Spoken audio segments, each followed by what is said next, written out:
bring in News Nation's Leland Vittert now, host, of course, of On Balance. Leland, I know you're at the fair tonight. From what you've observed, have any of the underdogs made a dent with voters at the fairgrounds? Yeah, we're now back in Chicago, I should say, under full disclosure. Drove in from the fair to get ready for the town hall with Vivek Ramaswamy. That's coming up on Monday night. In terms of a favorite, sure, the obvious name, if you ask anybody, is Donald Trump. But when you go a step deeper and say, okay, are you open to other candidates?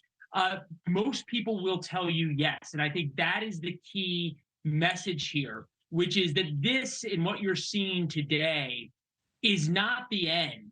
And it's very easy to go, oh, well, this is the Iowa State Fair. It is the epicenter of the political universe. Therefore, who's ever ahead today is going to win the Iowa caucuses. Not the case. Today is not the end. Today is the beginning of the 5 months in the run-up to the Iowa caucuses. And so much can change. Whoever wins Iowa may not necessarily be the nominee. Remember, Donald Trump didn't win Iowa in 2016, but first, second, or third tells you an enormous amount in Iowa about who's going to eventually be the nominee. I appreciate that. And based on what you've heard, how are voters reacting to former President Trump's ongoing legal troubles? Exhausted might be the best word that I can see from it. Diehard Republicans don't like it, even if they're not Donald Trump's fans.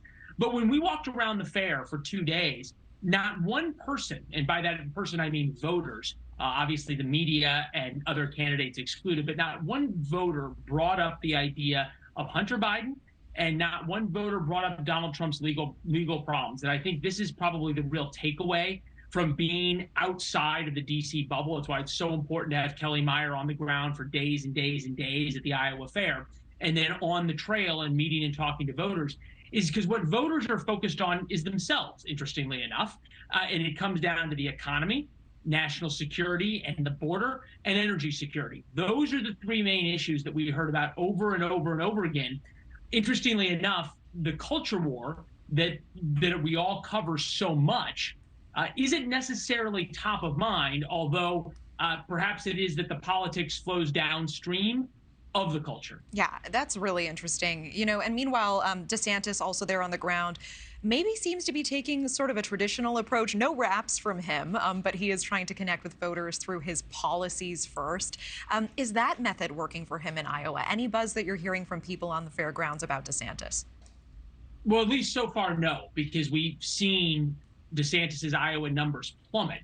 Nothing kills a bad product faster than good advertising. He's had a lot of good advertising. He's had a lot of media exposure, spent a ton of money on ads. His PAC, his political action committee that can basically accept unlimited donations, they spend even more money on ads, and Iowa voters aren't buying it. I think this goes back to the very basics of politicking, and that's what Iowa does. It takes the idea of a presidential race, people who are on television and in these big events, and it makes them come all the way back down to retail politics.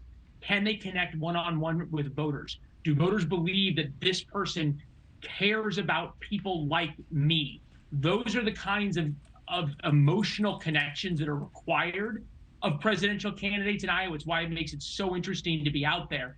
At least so far that we've seen, Ron DeSantis hasn't been able to capitalize on all of that money and all of the hype that surrounded him before he announced. And I know you had the chance to speak one-on-one with Vivek Ramaswamy ahead of Monday's town hall, of course. He says, you know, voters are hungry for outsiders. It does seem like from what you've seen at the fairgrounds, people are open to alternative candidates. Niall Stanage actually asked an interesting question earlier tonight, and I would love to get your take. He's wondering, is Vivek's ultimate plan, his ultimate play here, to be a VP pick contender for Mr. Trump? Any indication of that in your conversations with Vivek so far? Well, he said over and over he will not be the vice president to Donald Trump. Now, people said that, and then they changed their minds. But he's been pretty clear on the record saying that. We have a soundbite from our conversation with Vivek earlier today. Take a listen. I think that people here are hungry for outsiders, and so I think that's part of the reason they're flocking to our campaign. I think the message is our strength.